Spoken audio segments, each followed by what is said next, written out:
Good morning students. आप लोगों का अटेंडेंस क्यों नहीं आ रहा है ग्रुप में बराबर? टीचर आपकी कंप्लेंट करती है।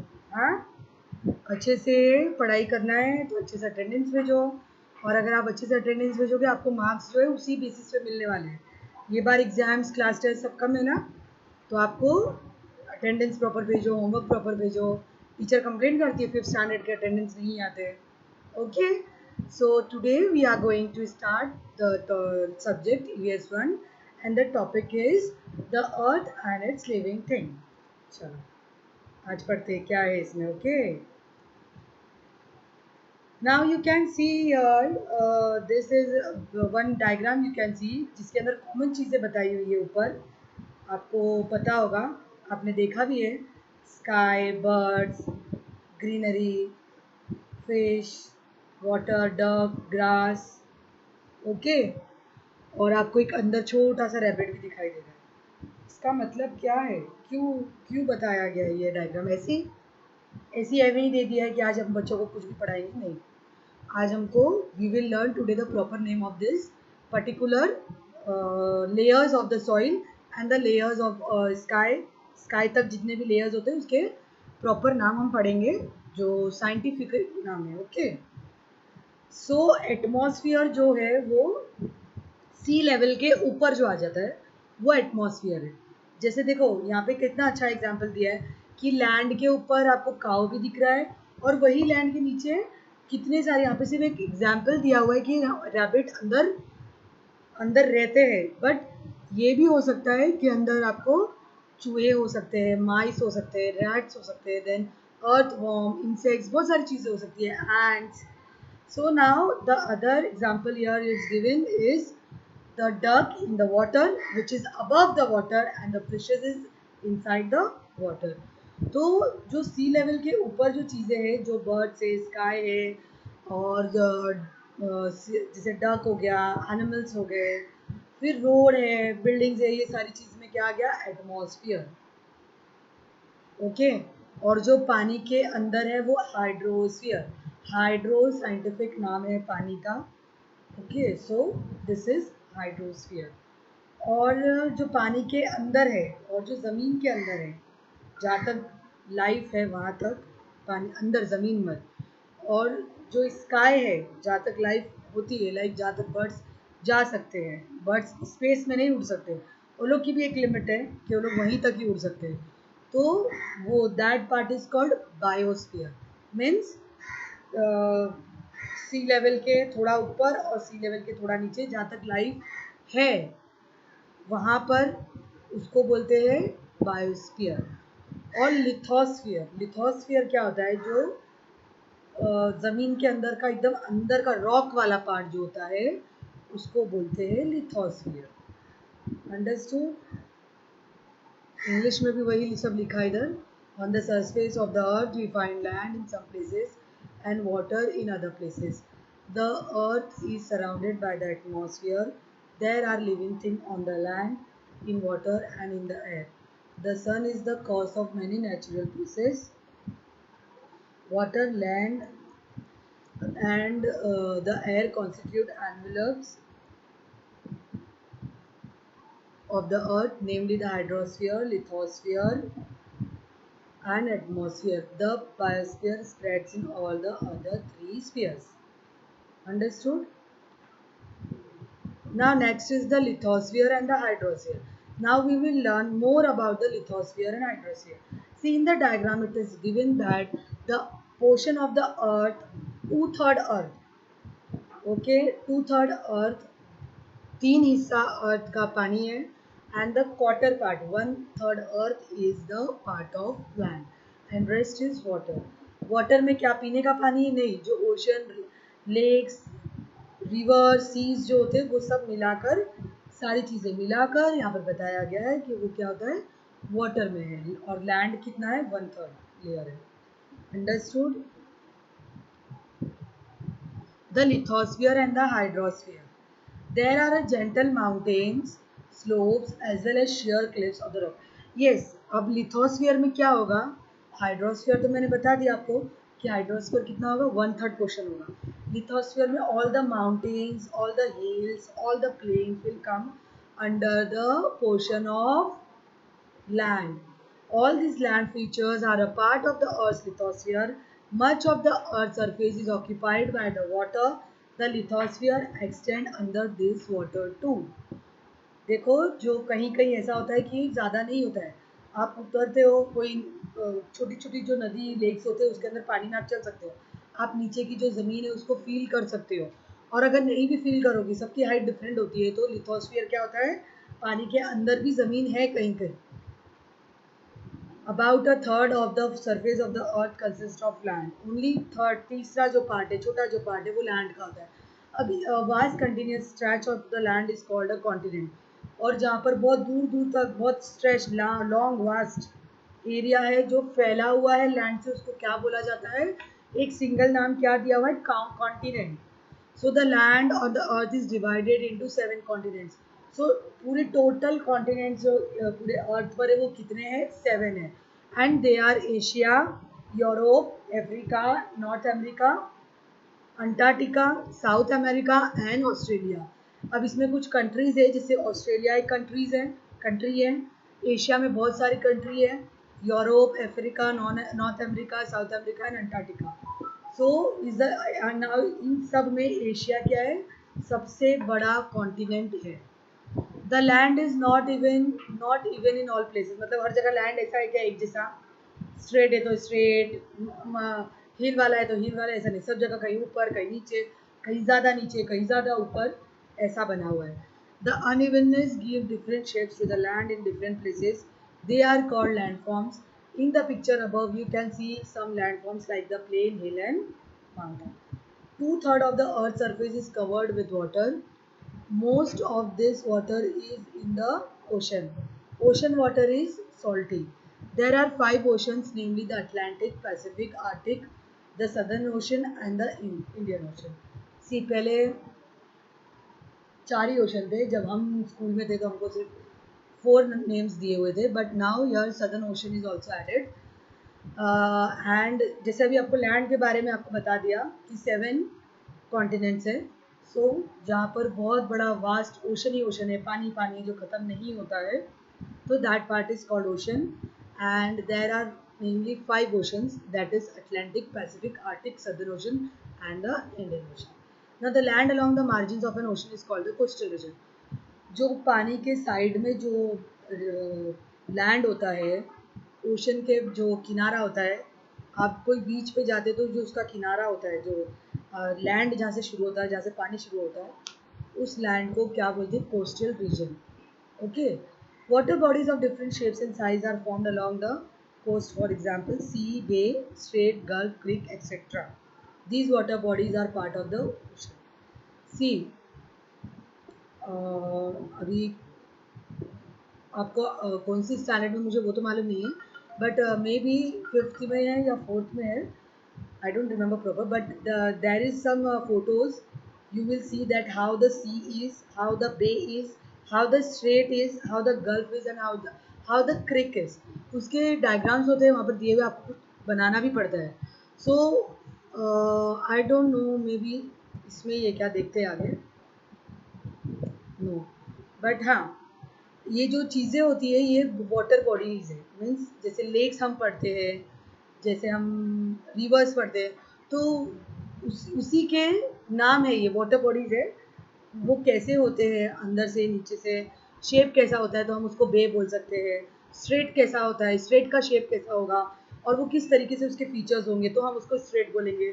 गल्फ कैसा होगा, क्रिक कैसा होगा, उसको भी एक्सप्लेन करते हैं उसमें. Creek is like very thin part, जहाँ से बहुत थोड़ा सी पानी आगे बह रहा है, और 2 सी है और बीच में थोड़ा बाकी लैंड है, और छोटा सी पार्ट जो दोनों सी को ज्वाइन कर रहा है, तो that is the creek. Bay of Bengal में जैसा शेप है, 3 साइड लैंड है और एक साइड आपको बे दिख रहा है, उसमें पानी दिख रहा है. So every this things are little different shapes and sizes. So उसका नाम अलग है. ओके. हर पानी वाली चीज़ को हमको सी और रिवर नहीं बोलना है.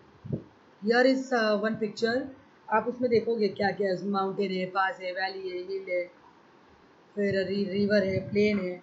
तो कहाँ से वैली बन रहा है, कहाँ से वो सी बन रहा है, कहाँ से सी शोर बन रहा है. So all this are different. Okay. Island किसको बोलते हैं, हिल किसको बोलते हैं, हिलॉक किसको बोलते हैं. देखो प्लेटो दिया है उधर. प्लेटो कैसा है, थोड़ा सा ऊपर है और आगे जाके प्लेन है. एकदम इजी करके आपको ये फोटो में बता दिया गया है. आपको क्या पता है, सिर्फ देखना है और उसको पहचानना है, समझ लेना है कि क्या है ये चीज़. अब उसको एक्सप्लेन करने की ज़रूरत नहीं है. फोटो अगर अच्छे से देख लोगे तो आपको उसका एक्सप्लेनेशन ज़्यादा नहीं लगेगा. Now what is surface of water. There are many streams of water following over the land. This water is not salty but fresh. This stream of water may be hills, rills, brooks, streams, or rivers. Rills are the smallest and rivers the biggest. Rills, brooks, streams join each other to form rivers. Rivers which join to make a bigger river is called its tributaries. See, जैसे हमने land के sorry water के हमने parts आगे पहले पढ़े, क्रिक, gulf, straight, बे. सो ये आगे जाके आपको फ्रेश वाटर के पार्ट्स बता रहे हैं, that is rills, brook, streams और रिवर्स. जो फ्रेश वाटर है हम पीते हैं और जिसको यूज़ कर सकते हैं, सॉल्ट वाटर नहीं. ठीक है. सो हमको अभी पढ़ना है कि फ्रेश वाटर का सोर्सेस और उसका जो साइंटिफिक नेम्स है हमको वो पढ़ना है. और जो rivers which join to make a bigger river, छोटे छोटे रिवर्स बन के जो बड़े रिवर्स बनते हैं उसको ट्रिब्यूटरीज बोलते हैं. Okay. In some places a river cascades down a sudden drop. This forms a waterfall. देखो कभी ऐसा होता है कि वाटर चलते चलते कहीं पे माउंटेन से नीचे गिरने लगता है तो उसको क्या बोलते हैं हम, वाटरफॉल, झरना. All reverse eventually flow into the ocean. So lakes, a water body formed by water collecting naturally in a low-lying area of land is called a lake. Water is the form of ice. Water particles in the clouds freeze and in cold region they come down in the form of snow. When layers of snow pile up on the ground they form ice. When such layers of ice pile up in a low-lying area, they become enormous in size. These huge march slips down a slope at a very slow speed. This is called a glacier. सी क्या होता है, जैसे ही यहाँ से water form होके water vapour बन के ऊपर जाता है तो जो माउंटेन का एरिया होता है ना, जो ऊपर टॉप का होता है, बहुत हाइट होती है वहाँ पर, बहुत ठंडा होता है. एज आप ज़मीन से जैसे जैसे ऊपर जाओगे तो क्या हो जाएगा, आपका जो टेम्परेचर है वो कम होते जाता है. टेम्परेचर कम होता है तो ठंडक ज़्यादा होती है.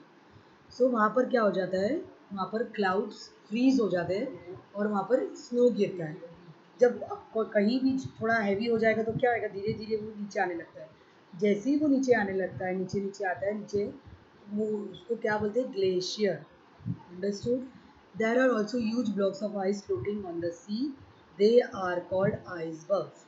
अब वो ग्लेशियर जहाँ पे पानी पे गिरता है तो वो पानी के साथ वो थोड़ा फ्लोट होने लगता है, क्योंकि आइस का जो मास है वो कम होता है और पानी का जो मास है वो ज़्यादा होता है. तो आइस हमेशा पानी के उसके ऊपर, स्नो, आइस मीन्स फ्रीज का आइस नहीं. नहीं तो आप पानी में डाल के देखोगे और बोलोगे कि ये तो अंदर जा रहा है, टीचर तो कुछ और ही सब पढ़ा रही थी. बट जो स्नो होता है वो क्या होता है, उसके ऊपर तैरने लगता है, फ्लोट होने लगता है, तो that is called iceberg. Okay. Now groundwater. Beside this water bodies on the earth surface, there is a lot of water stored in the underground layers. See, ये सारी चीज़ तो अर्थ के ऊपर से हम पढ़ रहे थे, अर्थ के ऊपर से पढ़ रहे थे. जो पानी है, अर्थ का पानी का जो सरफेस है वो अर्थ के ऊपर कितना है. सो अब हम पढ़ेंगे ग्राउंड वाटर. अंदर भी पानी होता है. जो ये तो आप बचपन से पढ़ रहे हो कि बारिश का जो पानी है वो क्या हो जाता है, अंदर ज़मीन खींच लेती है, नीचे कर देती है. So it is called a groundwater. We reach it by means of dug wells and bore wells. Many lakes and wells get water from underground springs. The water or ice that occupies the earth's surface, groundwater and the water vapor in the atmosphere together form the earth's hydrosphere. See, जो water या ice अर्थ के surface से अंदर चला जाता है वो हमको किस तरीके से मिलता है, बोरवेल से या वेल से, और एक स्प्रिंग्स होता है जिससे वो पानी लोग घसीट लेते, खींचते हैं. So this together is, now this water which is underground, this is called as hydrosphere. Understood? Earth hydrosphere. अभी द वर्ल्ड कॉन्टिनेंट और ओशन के बारे में आपको एक छोटा सा मैप दिया हुआ है, आप इसको गो थ्रू करो, थोड़ा थोड़ा देखो कहाँ है क्या है। ओके, 7 कॉन्टिनेंट्स है, 5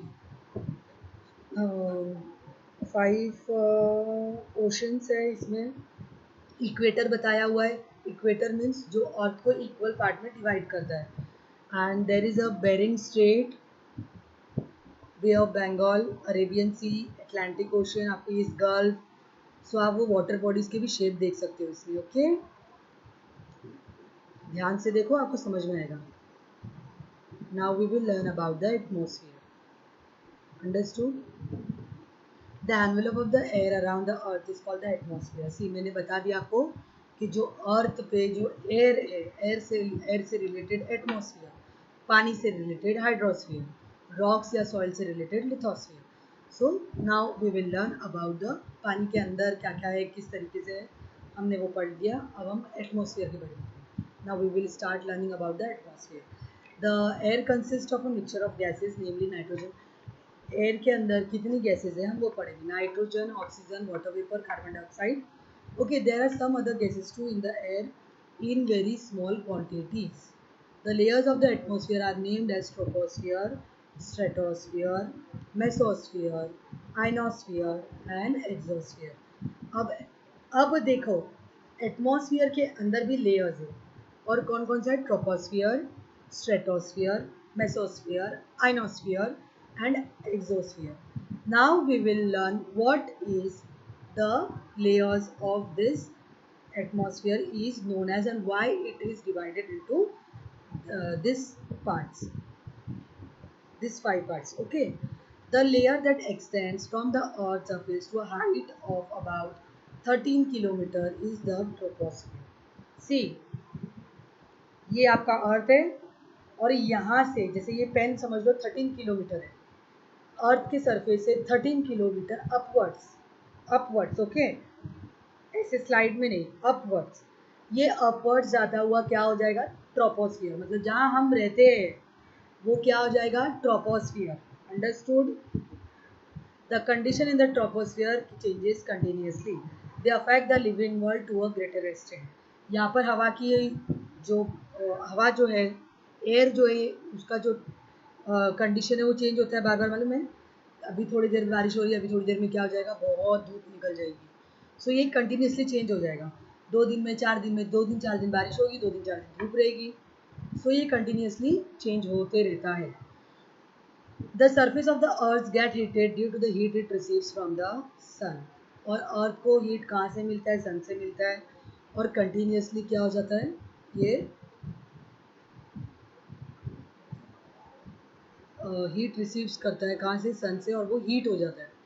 Hence the air nearest the surface is the hottest. As we go higher in the troposphere, it becomes cooler. Earlier only I said कि as you will go upwards, the temperature will decrease. Okay, the temperature will decrease. And जैसे भी temperature decrease होगा तो क्या हो जाएगा? Cool हो जाएगा, cooler. तो नीचे जो अर्थ है ना, उसको सन से हीट मिलता है तो वो गर्म रहता है, इसीलिए वो अपवर्ड्स के 13 किलोमीटर का जो एरिया है वहाँ तक आपको थोड़ा गर्मी मिलेगी। लेकिन अब जैसे ऊपर का जो पार्ट है ट्रोपोस्फियर का, वो क्या है? कूलर होता है थोड़ा। Okay, almost all the water vapour in the atmosphere is contained in the troposphere. That is why all weather related phenomena such as formation of clouds, rain, fog, winds and storm take place in the troposphere. See, all the atmosphere से related, weather से related जो भी phenomena है, जो भी circle है, water circle जिसको हम बोलते थे, वो है, या कोई और भी सर्कल, जो भी सर्कल होता है वो इसी बीच में होता है। यहाँ पे क्लाउड्स बनते हैं, यहाँ पे रेन आती है, यहाँ पे फॉग होता है, तो इसीलिए this and the storms, storms means बड़ी सी बाढ़ वगैरह भी कुछ आएगा तो यहीं पर ही होता है, ट्रोपोस्फियर के ऊपर ये सारी चीज़ें नहीं होती। The air on the high mountain is rarer than the air near the earth surface. Okay, जो माउंटेन्स पे जो एयर है वो रेयर है, जो अर्थ सरफेस पे हमको air on the mountains is rarer than the air near the earth surface. These two things are different. Aeroplanes fly in the air higher parts of the troposphere. Aeroplanes कहाँ fly करते हैं? सबसे higher part of the troposphere में। The air is very rare, वहाँ पे क्या है, हवा बहुत रेयर है। Therefore, arrangement have to be made to ensure that passengers get enough air for breathing. इसीलिए पहले से वो लोग नीचे से ही अरेंजमेंट करके जाते हैं कि जो पैसेंजर्स हैं उन लोगों को प्रॉपर ब्रीदिंग के लिए ऑक्सीजन वगैरह प्रॉपर मिले। सी, अभी आपको एक छोटा सी वो बनाया हुआ है डायग्राम। इसमें देखो आपको दिखा रहा है क्लाउड्स, पैराशूट दिख रहा है, एरोप्लेन दिख रहा है, ये सब ट्रोपोस्फियर में। फिर अर्थ के बाद बाहर क्या है? ओजोन लेयर है, उसके ऊपर स्ट्रेटोस्फियर है, उसके ऊपर मेसोस्फियर है, फिर आयनोस्फियर है, मतलब जो रॉकेट है वो यहाँ तक जाता है। फिर है एक्सोस्फियर जहाँ पर सैटेलाइट्स होते हैं, स्टार्स होते हैं। सो एकदम सिंपल वे में आपको बता दिया है, इसको देखकर ही आपको समझ में आ जाएगा। आपको इसको ज़्यादा एक्सप्लेन करने के लिए वर्ड्स की ज़रूरत नहीं है। स्टिल उसको साइंटिफिक लैंग्वेज में कैसे आप वर्बली बोलोगे?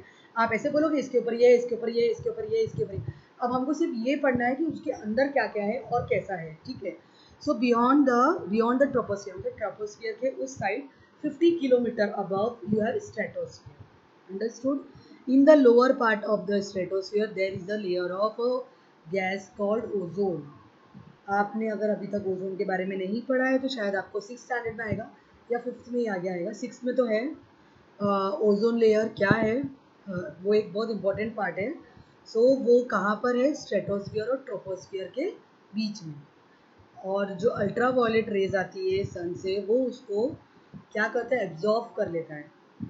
सन से जो अल्ट्रा वायलेट यूवी रेज होती है वो हार्मफुल होती है। आपने बहुत सारे मेकअप, गर्ल्स ने स्पेशली मेकअप के प्रोडक्ट्स पर लिखा हुआ होता है, देखो यूवी रेज, इससे हार्मफुल यूवी रेस ऐसा लिखा हुआ होता है कि ये क्रीम आप लगाओगे तो ये हार्मफुल यूवी रेस से आपको बचाएगा। या मम्मा कोई यूज़ करती है तो आप उनका भी चेक कर सकते हो।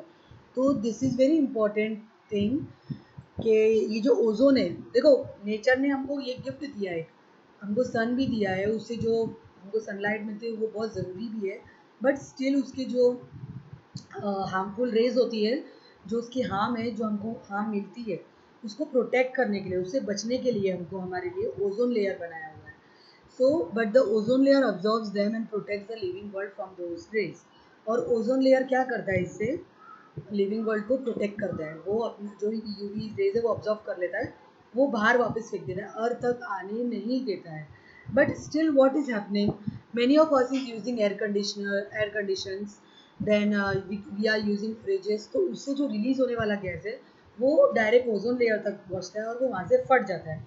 जहाँ से ओजोन लेयर फटा हुआ है वहाँ से वो डायरेक्ट हार्मफुल रेज अंदर आ रहा है, जिसकी वजह से आजकल बहुत सारे आपने सुना होगा टैनिंग वगैरह बहुत हो जाते हैं लोगों को, फिर स्किन कैंसर्स वगैरह होते हैं।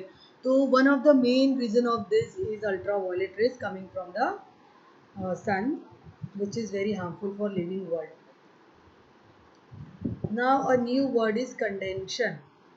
The process of water vapor turning into water on cooling is called condensation. See, अभी तक आपने पढ़ा होगा इवेपोरेशन, अभी हम पढ़ेंगे कंडेंशन। इवेपोरेशन क्या होता है? पानी को गैस बना के ऊपर जाना। अब ऊपर जाने के बाद वो गैस बन के ठंडा होके कूल होके पानी बन जाना वापस, that is called condensation. How does it rain? See, ये तो आप लोग बहुत पहले से पढ़ रहे हो। This is very very very simple कि जो वाटर ऑन द अर्थ पर जो वाटर होता है वो हीट, सन की हीट से क्या होता है? इवेपोरेट होता है, ऊपर जाता है। इवेपोरेशन होता है, वो ऊपर जाता है। ऊपर जाने के बाद ऊपर जो कंडेंशन होता है, मतलब जो गैस बन गया उसको पानी बन जाता है। जब वो बहुत भारी हो जाते हैं, जो सन है, सॉरी जो क्लाउड्स है, वो जब बहुत भारी हो जाते हैं तो वो वापस बारिश बन के वापस नीचे आ जाता है। तो that is called water cycle, yeah. This process of evaporation and condensation and rainfall go on, so that is called that is मतलब rain कैसे होता है हमको वो मालूम पड़ गया। Now we will learn about the biosphere. There are innumerable kinds of living things on the earth. The various regions of the earth differ in many ways. Some regions are always covered with ice while others have a hot climate. There are mountains in some places and plains in others. Some places have a lot of rainfall while others are dry desert. These are salty seas. There are salty seas and oceans and also freshwater lakes. The ocean is shallow near the coast but away from the coastline. The ocean can be several kilometers deep. See, क्या है, there are innumerable kinds of living things. आपको मालूम है ना, यहाँ पे बहुत सारे लिविंग थिंग्स है, बहुत अलग अलग है, सब अलग अलग रीजन में रहते हैं. कुछ रीजन है जिसमें आइस कवर्ड है, कुछ रीजन है डेजर्ट है, किसी में पानी ही नहीं है, सूखा पड़ा हुआ है, किसी में बहुत ठंडी है, बर्फ़ गिरती है, किसी में क्या है, बहुत हॉट है, हम रह भी नहीं सकते हैं. सो सम देर आर प्लेसेस यहाँ जहाँ पर बहुत बारिश भी होती है, कहीं कहीं बहुत साल भर भी बारिश चल रही है. सो कहीं पे ओशंस जो है, सॉल्टी सीज है, ओशंस है. और जो कोस्ट लाइन, कोस्टल रीजन के नियर नियर जो, जैसा जू भी जाते हो तो पानी में खेलने जाते हो, मम्मी बोलती है ना आगे मत जाओ, क्यों, आगे जो है वो लैंड डीप होते जाता है, अंदर अंदर लैंड चला जाता है, और आगे आगे क्या है, लैंड शैलो होता है. शैलो मीन्स डीप का ऑपोजिट, शैलो. ओके.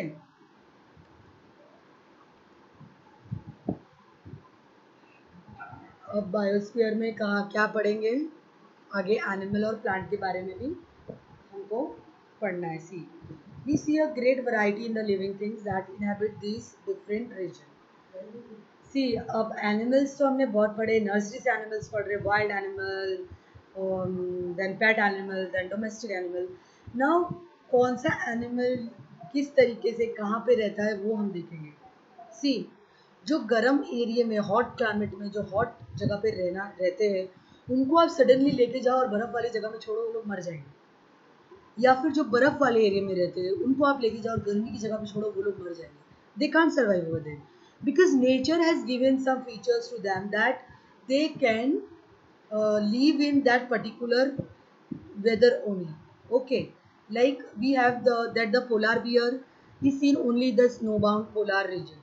सी, जो पोलार बियर है उसका स्किन वैसा बनाया हुआ होता है, बहुत रफ होता है, बहुत बाल भी होते हैं किसी को, और बहुत रफ होता है. पोलार बियर को बाल नहीं होते, बट वो बहुत रफ स्किन होती है जिसकी वजह से वो जो स्नो है वो एब्जॉर्व कर सकता है, मतलब वो स्नो को बर्दाश्त कर सकता है, एब्जॉर्व नहीं. और स्नो जैसे एरिया में ठंडी में वो जी लेगा. But zebras are found in Africa and kangaroos found in Australia. ये दो एग्जाम्पल है जहाँ पर बहुत गर्म जैसा वेदर होता है, तो ये लोग वहाँ पे सर्वाइव कर सकते हैं. Rather they can't survive in snowfall area. Elephants are and lion, नहीं सॉरी, जेब्राज और ऑस्ट्रेलिया में रहने वाले कंगारू लोग को हॉट और ह्यूमिड क्लाइमेट चाहिए. Okay, now we have the examples that elephants and lions they are living in hot climate. Plants in all these different regions also show a great variety. This variety is characteristic of those different regions. See, अब plants भी different different होते हैं. अगर आप कोई यहाँ का plant जो गर्मी की जगह पे रहता है वो आप वहाँ पे लेके चले जाओगे बर्फ़ वाले रीजन में, तो वो नहीं रह पाएगा. So they have different characteristics. Many different animals, kinds of plants, animals, and microorganisms are found everywhere on the earth, on the land, in water, and in the air. Living things exist in the lithosphere, hydrosphere, and atmosphere. They also interact with this sphere. This living world constitute the biosphere. See, तीनों जगह हमको living world मिलेगा और इससे interaction होता है, मिलते हैं, जुलते हैं, हम बात करते हैं. Okay, so this living world is called the biosphere. Now always remember, all animal, plants and microorganisms are depend on one another. सब एक दूसरे के ऊपर डिपेंड है, सब अलग अलग जो स्पीयर्स है, जो अर्थ का है उसके ऊपर डिपेंड है.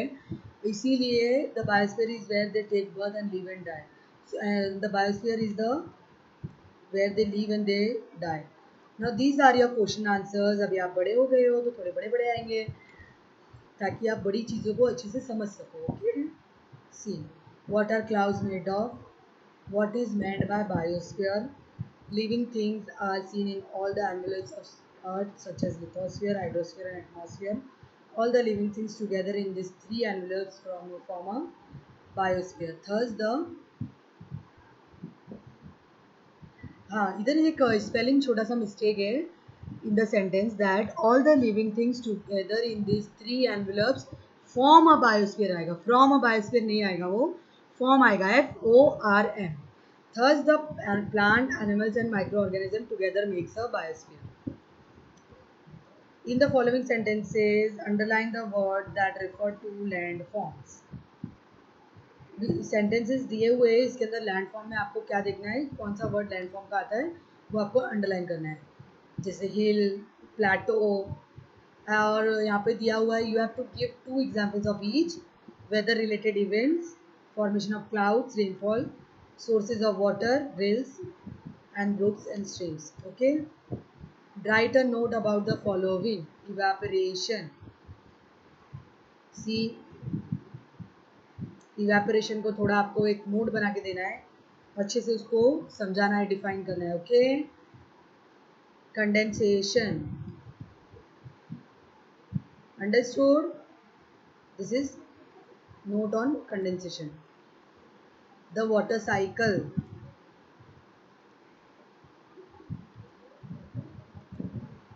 this is little lengthy but this is a very important answer. Okay, you have to learn this. See, you have to learn, you have to write in your notebooks. और बहुत बहुत आपको प्रेशर पड़ेगा जब आप school आओगे और एक साथ सब करना पड़ेगा, तो इसीलिए अभी से आप सब चीज़ कर करके रखो. Okay, now draw a label the diagram showing the water cycle. You have to draw this diagram in your notebook. Okay, बहुत ईजी है. अभी आपको ड्राइंग करके कलर नहीं करना है, अभी आपको साइंस आया है तो साइंटिफिक डायग्राम बनाना है आपको. Okay, this was your homework. Bye bye, have a nice day.